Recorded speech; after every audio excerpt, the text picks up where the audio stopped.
Hello guys, welcome back to another blog.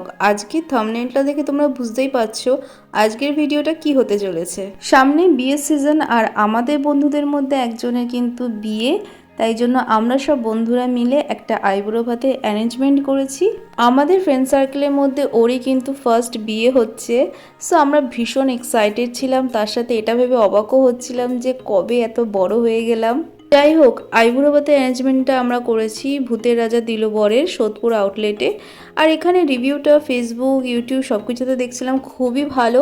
আইবুড়ো ভাতের জন্য যা যা লাগে সেরকম সব অ্যারেঞ্জমেন্ট ওরাই করে দেয়। আমরা আগের দিন ফোন করে জানিয়েছিলাম যে আমরা আসবো, তা ওখান থেকে আমাদের বলা হয়েছে দুপুর 12:30 থেকে 1টার মধ্যে আসার চেষ্টা করতে, কারণ ওই টাইমটা ফাঁকা থাকে। আর সত্যিই তাই, ভেতরে ঢুকে কিন্তু দারুণ লাগছিল, মানে অ্যাম্বিয়েন্সটা খুব সুন্দরভাবে সাজানো হয়েছে। সত্যজিৎ রায়ের গুপি গাইন বাঘা বাইনের কনসেপ্টটাই তুলে ধরা হয়েছে এখানে আর কি।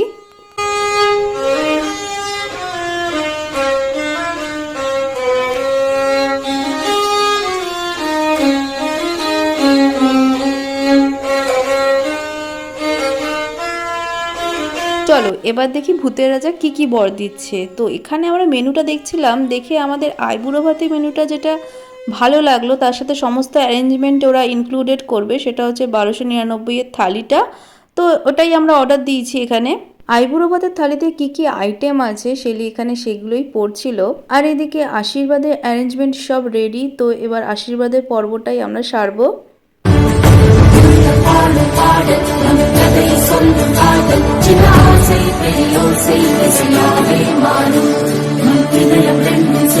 একেবারে অনভিজ্ঞ হলে যা হয়, কিভাবে নিয়ম আচার কানুন আমরা অত জানি না, বাট বেসিক্যালি যেরকম সিম্পল ওয়েতে আশীর্বাদ করে তো সেইভাবেই করছিলাম। আর কিছুটা ম্যাডামের ইনস্ট্রাকশন ফলো করেই করছিলাম, কারণ ওর একটু আমাদের থেকে নলেজ বেশি আছে।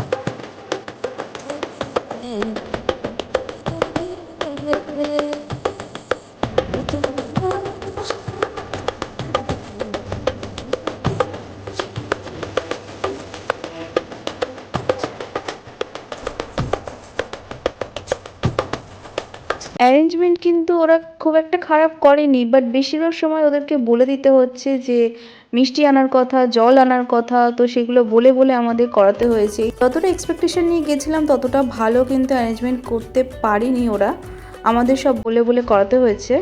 যাই হোক, সবাই এবার এক এক করে আশীর্বাদের পর্বগুলো সেরে নিচ্ছি।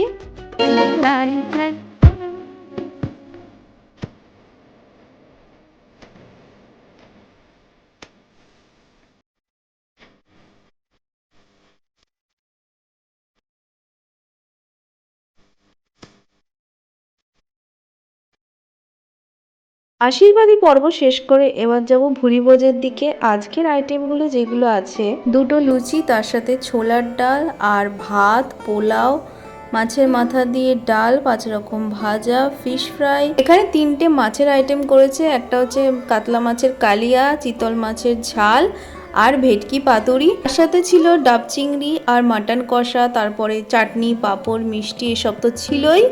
এই সমস্ত আইটেমগুলোই কিন্তু তোমরা 1299 থালিতে পেয়ে যাবে। তার সাথে সাথে কিন্তু আমরা আমাদের জন্য অর্ডার দিয়েছিলাম বাসন্তী পোলাও আর মাটন কষা। খাবারগুলো দেখেই কি লোভনীয় লাগছিল না, কিন্তু কোয়ান্টিটিতে কিন্তু অনেকটাই কম ছিল।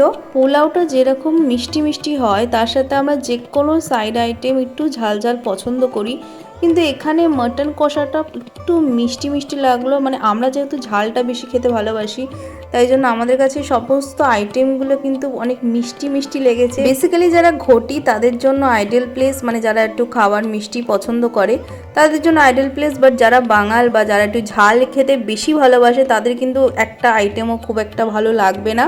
কোয়ালিটি আর কোয়ান্টিটির তুলনায় কিন্তু এখানকার খাবারগুলোর প্রাইসটা অনেকটাই বেশি, এক একটা থালির দাম কিন্তু অত্যাধিক বেশি। যতটা না ফুড কোয়ালিটি ওরা অফার করছে, নো ডাউট ফিশ অ্যান্ড মাটনের আইটেমগুলো যথেষ্ট ফ্রেশ, কিন্তু খাবারের কোয়ালিটি আমার খুব একটা ভালো লাগেনি। শেষ পাতে আমাদের পান দেওয়া হয়েছিল, তো এখানে পানটাই আর কি খাচ্ছিলাম। আর আমার মনে হয় পানটা বেটার ছিল ওই মাটনটার থেকে, মিষ্টি মিষ্টি মাটনের থেকে মিষ্টি পান খাওয়া অনেক বেটার। আমাদের হয়তো এর জন্যই তাড়াতাড়ি আসতে বলেছিল, কারণ যত সময় যাচ্ছিল, দুপুর গড়াচ্ছিল, তত লোকের ভিড় বেড়ে যাচ্ছিল, যেহেতু এখন এটা ফেস্টিভ টাইম। এবার খাওয়া দাওয়া কমপ্লিট করে বাইরে বেরিয়ে আর এখানে আসবো না বলে নমস্কার জানিয়ে এবার আমরা যাচ্ছি বাড়ির দিকে। কিন্তু বাড়ি যাবো না, তার আগে যাবো একটু আইসক্রিম খেতে। শেলি বলল, তোরা আইবুড়ো ভাত খাওয়ালি, চল এবার তোদেরকে আইসক্রিম খাওয়াই। তো আমরা চলে আসলাম অরুণ আইসক্রিম। এটা হচ্ছে বাদাম তলায়। আর এটা কবে খুলেছে, কবে থেকে এখানে রয়েছে আমার কোনো আইডিয়া নেই। তো শেলি জানে, ওই আমাদের বলল যে এখানে চল, আইসক্রিমটা খুব ভালো। তো এখানে আমরা 5 রকম আইসক্রিম অর্ডার দিয়েছি।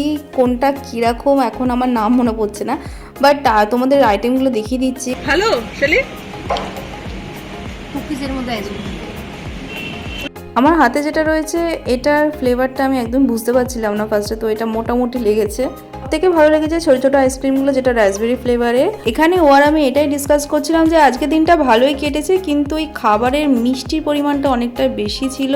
যারা বাঙাল তাদের জন্য খুবই অসুবিধা, বাট ঘটি যারা তাদের জন্য একদম পারফেক্ট। এত ভিড় হয়েছে, তার মানে বোঝা যাচ্ছে ঘটির পরিমাণটাই বেশি। যাই হোক, আজকের ভিডিওটা এইটুকুই। ততক্ষণের জন্য like, comment, share and subscribe. চলো টাটা।